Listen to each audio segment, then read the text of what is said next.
안녕하세요. 부산부동산 스터디입니다. 올해 부동산에서 가장 중요한 이야기가 될 법한 내용을 다룹니다. 하지만 사람들은 앞에 자극적인 내용의 제목, 오늘은 얼마가 떨어졌네요, 얼마가 떨어졌네요, 이런 내용을 원합니다. 사실 그 기저에 가장 중요하게 깔려있는 내용에 대해서 오늘은 좀 다뤄보고자 하는데요. 앞으로 이 내용을 종종 다룰 기회는 있을 것 같습니다. 하지만 제 채널을 구독해 주시고 시청해 주시는 분이라면 빠지지 않고 봐주시면 좋겠습니다. 물론 더 중요한 내용들은 지난 12월 31일자 내용에 다뤘어요. 근데 제가 제목에 자극적인 내용을 달지 않았어요. 그러니까 시청하지 않으시더라고요. 꼭 시청 부탁드리겠습니다. 다른 영상들은 좀 안 보셔도 돼요. 하지만 12월 31일자 영상과 오늘 1월 1일의 첫 영상은 꼭 봐주셨으면 하는 바람이 있습니다. 새해 복 많이 받으시고 하시는 일들 모두 잘 되시기를 기원하면서 내용을 시작해 보겠습니다. 여러분, 집주인이라는 말 들어보신 적 있으신가요? 아마 있으실 거예요. 사전에도 등재되어 있습니다. 돈주인이라는 말 들어보신 적 있으신가요? 없습니다. 그럼 집주인의 반대말은 뭘까요? 집종? 그런 말은 아니겠죠. 그러면 돈주인이 어떨까? 한번 잠깐 생각해 봤습니다. 임대인 반대말 그러면 임차인. 이 그거잖아요. 대자가 빌대자, 빌려주는 거고, 이건 빌차자, 빌려서 쓰는 사람이죠. 임대인과 임차인 요 반대의 관계 성립합니다. 채권자, 이 채자라는 게 이 빚이에요, 빚이. 빚에 대해서 가질 수 있는, 받을 수 있는 권리. 이거는 갚아야 할, 빚에 대해서 갚아야 할 의무. 요 두 가지가 반대예요. 지금 2023년 이제 집주인이라는 개념에서 이제 이 전세를 사는 사람들, 전세입자, 요렇게 이야기하면 되겠죠. 전세입자가 알고 보니까, 임차, 단순히 빌려주고 빌려받는 이런 관계를 떠나서 이제는, 저 사람들이, 돈 주인이었구나. 전세 가격이 한없이 오르기만 할 때는 그 사람이 나가고 나면 돈 돌려주고 또 다른 돈 가진 사람이 들어와서 더 많은 비용을 지불하고 집을 빌려서 살았어요. 근데 이제는 집주인이 돈 주인에게 집을 돌려줘야 되는 이런 시점으로 바뀌는 것 같습니다. 그래서 돈 주인이라는 말 한번 가지고 와봤고요. 그래서 세입자라는 말 요거 테넌트, 의미가 세입자, 임차인, 소작인 이런 의미입니다. 과거에 어떤 밀란이 일어난다든지 이런 일이 되면은 악독한 마름, 한국 근현대 문학을 살펴보시면은 이 악독한 마름의 운명이 어떻게 되는지는 아마 익히들 아시고 계실 거예요. 그동안 그러면 이 갭 투자를 했거나 무리하게 연끌을 했거나 이런 사람들, 마름이 지주 흉내내다가 절단나는 이런 케이스들이 많이 나타나는 2023년이 될 것 같습니다. 요거 12월 31일에 다뤄드렸었는데 별로 중요하게 여기지 않는 분들이 계신 것 같아서 살펴봅니다. 부산 집값은 체감상 지난 1년 동안 한 20% 정도 빠졌다고 체감이 되실 거예요. 요거보단 조금 덜 빠진 느낌이에요. 부산은. 수도권이나 대구나 이렇게 빠진 지역은 20% 이상 빠졌다고 체감이 되는데요. 부산은 아무튼 조금 뒤늦게 빠지는 그런 느낌이 있습니다. 그러면 집값은 이렇게 떨어졌는데 보통 집을 구매하고자 하는 중위 계층이 집을 사는 데 대한 부담은 어떻게 되었냐 확인해 보면 더 부담스러워졌어요. 금리가 많이 올랐기 때문에 집을 사기가 그 이전보다 훨씬 부담스럽다. 그 말인즉슨 집값이 더 비싸게 느껴진다. 이렇게 해석하면 됩니다. 부산 88밖에 안 돼. 부산 88밖에. 서울은 214래. 우리도 아직까지 올라가려면 한참 멀었어. 라고 이야기하시는 분도 계실 거예요. 맞죠? 충분히 그렇게 가능하죠. 야, 제1의 도시 서울이 214인데 우리 부산은 지금 88? 이게 말이 되나 안 돼도 한 150 정도는 가져야지 라고 생각할 수도 있습니다. 하지만 거기에 대한 허점도 있습니다. 여러분들은 서울 집값 여전히 비싸다고 느끼시죠? 서울 집값 더 떨어져도 돼. 부산 분들도 그렇게 느끼실 거예요. 실질적으로 부산도 외부에 있는 눈으로 봤을 때는 더 떨어져도 돼. 이렇게 느껴질 수 있을 것 같습니다. 최소한 200은 가야지 부산 우길 수도 있습니다. 그럼 한 가지 비교해 볼게요. 부산의 면적과 서울의 면적, 뭐 크게 한 170제곱미터니까 한 30% 정도 차이 난다고 생각해 보면은 주택 구입 부담 지수는 거의 요것도 한 3배까지는 아니지만 좀 서울이 2.5배 정도, 서울이 2.5배 정도 더 비싸죠. 대충 요걸 놓고 일단 주택 구입 부담 지수는 차치해 두고 일단 면적이 비스무리하네 요런 느낌으로 봤을 때 인구를 한번 비교해 보면 서울의 인구가 부산의 인구의 약 3배 정도 됩니다. 비슷한 면적에 3배의 사람이 살아간다? 그러면 집값은 한 3배 정도 비싸야 되겠다. 요게 좀 합리적인 생각으로 보이죠. 나머지 지역들하고도 비교해보면 부산도 좀 비싸다는 느낌을 받을 거예요. 제가 인근에 개발하고 있는 것들을 보니까 중심 상업지역 이런데 막 건폐율이 1000%씩 되는 땅, 이런 땅 한 평과 그 바로 이면에 있는 건폐율이 낮은 곳 제가 그냥 예시를 이렇게 들어봤습니다.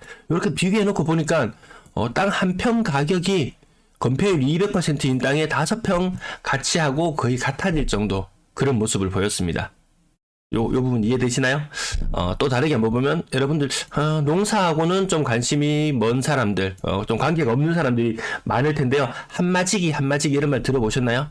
지역에 따라서 차이는 있는데 뭐 논을 경우로 예를 들면 뭐 어느 지역에 가면 200평이 한마직이고 어느 지역에 가면 강원도 뭐 산골 이런데 척박한 곳에 가면 300평이 한마직입니다.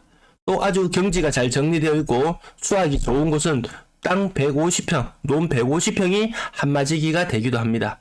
그래서 한마지기에 대한 정의를 찾아보면 뭐 한 마리 씨앗을 뿌릴 수 있는 논의 넓이 혹은 수확량으로 벼 4가마니를 수확할 수 있는 면적이라고 합니다. 자, 똑같은 농지가 있다고 한번 가정해 볼게요. 똑같이 고생해서 농사를 지었는데 어떤 땅에는 150평의 농사를 지었는데 벼 4가마니가 나와요. 근데 어떤 땅은 300평의 농사 지었는데 벼 4가마니가 나와요. 자, 그렇다면 땅 평수 150평인 곳과 땅 평수가 300평인 곳, 이 땅의 지가가 같다고 볼 수 있을까요? 아니겠죠. 150평의 가치가 300평의 가치, 똑같은 가치를 하죠. 그래서 150평의 가치가 훨씬 더 가치 있게 느껴지겠죠.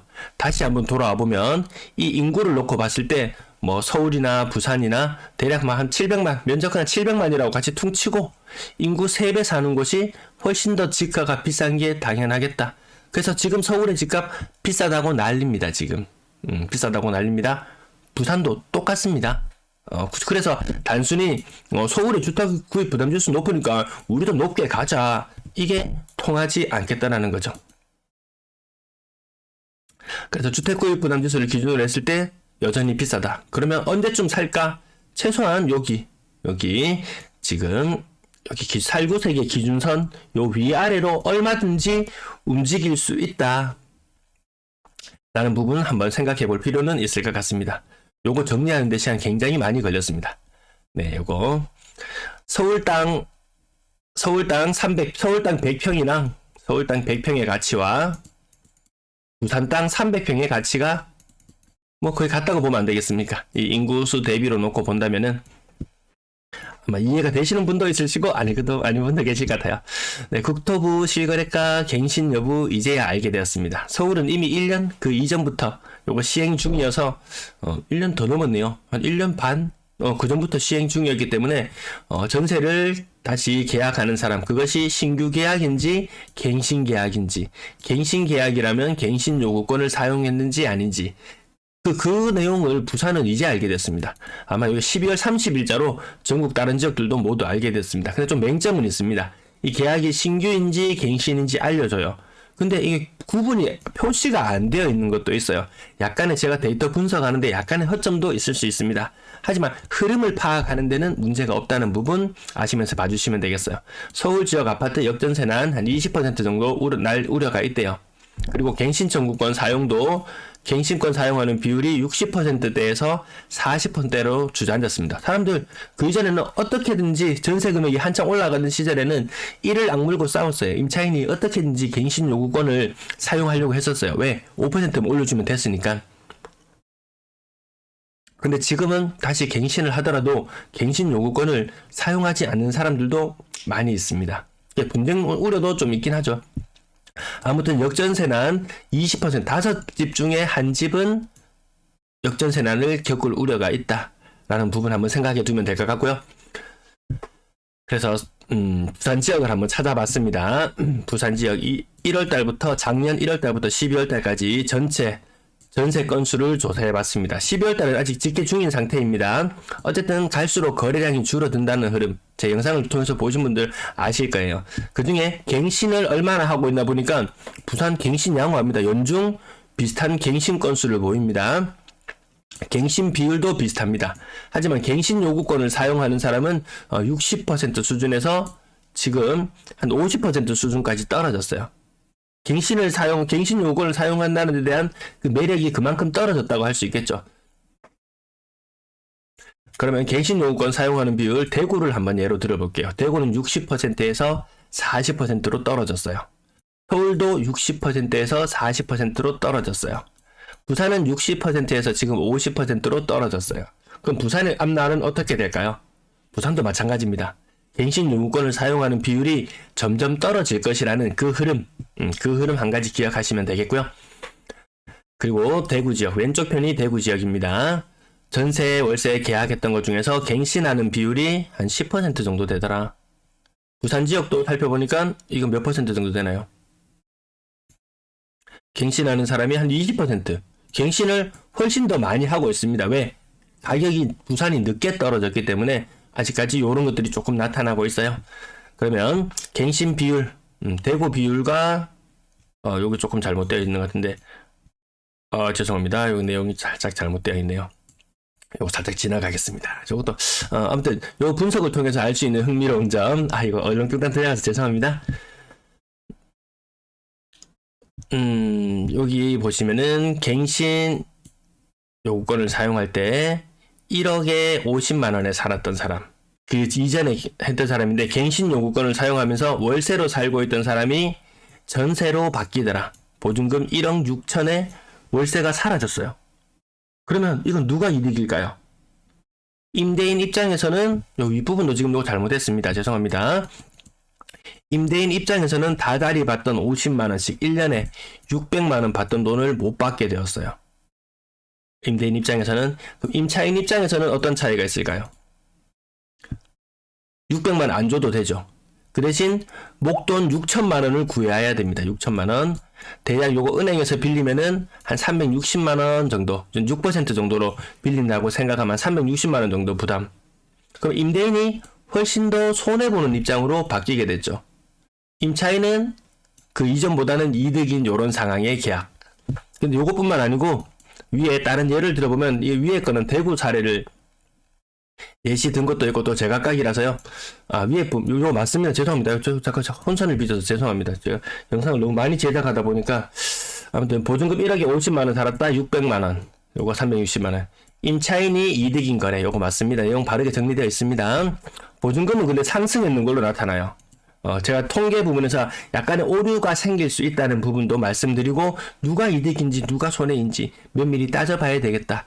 이런 부분도 한번 생각해 볼 필요가 있습니다. 그리고 월세에서 전세로 바뀌는 이런 계약들. 그전에는 보증금 2억 5천에서 월세 160만 원을 냈었어요. 그러던 사람이 보증금 4억 5천으로 바뀌어버렸어요. 그래서 단순히 봤을 때는 우리 통계상으로 봤을 때는 보증금이 올라갔네. 제가 그렇게 계산을 했거든요. 요 수치, 동전계약의 보증금과 지금 현재 계약의 보증금, 요 두 가지를 놓고 보니까 올라갔네. 이렇게 비교될 수도 있거든요. 아무튼 여기에서 바뀌는, 월세에서 전세로 바뀌는 것도 갱신이더라. 갱신입니다. 그리고 갱신 요구권을 사용하는 사람 있고 사용하지 않는 사람도 있다는 부분. 그리고 자, 이제 좀 무서운 걸 한번 보여드릴게요. 부산 지역 본격 역전세의 서막. 본격 역전세의 서막이 이제 열립니다. 언제? 2023년 4분의 1분기 중에 일어날 확률이 농후합니다. 그전에 보시면 갱신거래, 올해도 갱신거래는 월간 한 600건 정도의 갱신거래가 있었어요. 근데 연초에는 보시면은 갱신을 했는데 상승했는 거래 건수가 훨씬 많아요. 갱신했는데 하락하는 거래는 몇 건 되지도 않습니다.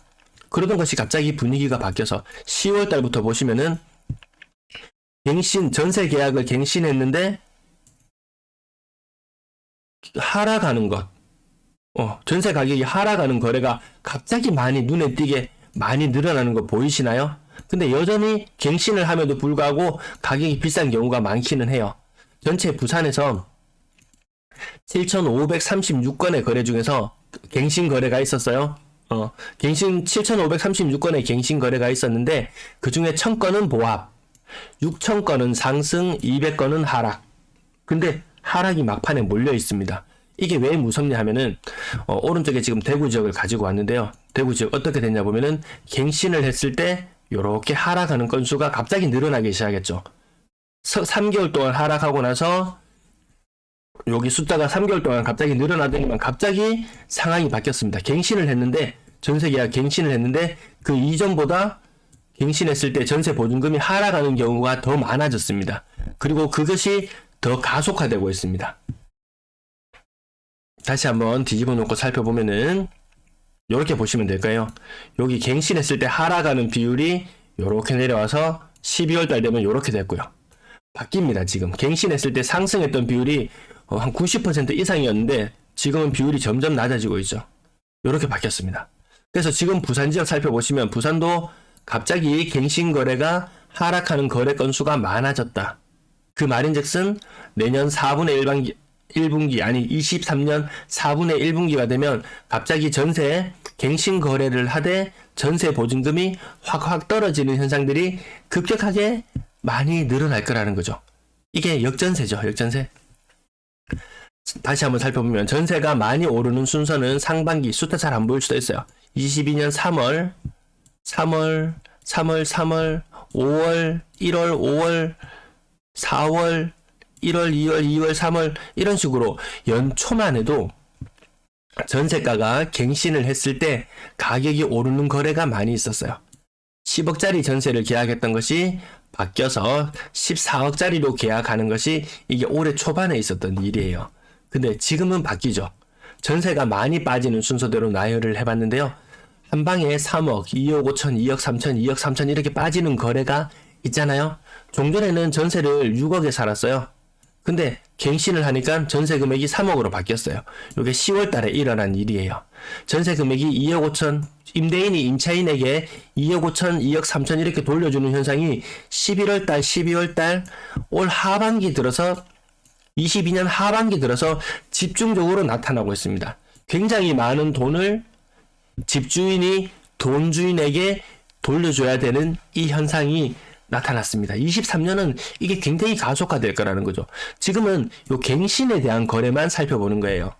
갱신 아니고 신규로 계약하는 건수도 원래 기존에 했던 집이 A라는 집이 임차인의 5억의 전세를 살고 있었는데 B라는 사람이 전세를 살고 있다가 나가버려요.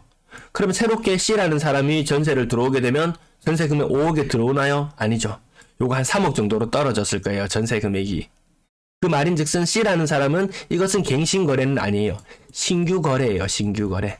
신규 거래도 전세 금액이 많이 빠지고 있거든요. 갱신도 전세 금액이 빠지는 게 보이더라. 이렇게 제일 표 가장 오른쪽에 보면은 집주인이 돈주인에게 돈을 돌려주는 모습을 보고 계세요. 그나마 이것도 돈을 돌려줄 여유가 되는 사람이나 이 갱신 거래를 이렇게 하는 거지 이것도 못해서 발을 동동 구리는 사람, 그것이 가장 큰 23년의 문제가 될 거라고 많은 사람들이 예측을 합니다. 신규 거래 가격도 기존보다 싸졌습니다. 갱신 거래도 기존보다 싸지고 있는데 그 속도가 굉장히 가속화되고 있다는 부분, 그 부분을 말씀드리는 거예요. 그냥 전세가 싸다고, 전세가 싸지고 있다고. 근데 임차인의 부담이 줄어드냐? 임차인의 부담은 그렇게 줄어들지 않아요. 자기 자본 비중 높은 임차인의 부담은 줄어들겠지만 자기 자본의 비중이 높지 않고 은행권에서 많은 차입을 해야 되는 경우에는 여전히 부담스럽다는 거죠. 그래서 사람들이 가만히 계산해 보니까 전세를 살지 않더라. 오히려 월세에 대한 쏠림이 더 나타나더라. 왜?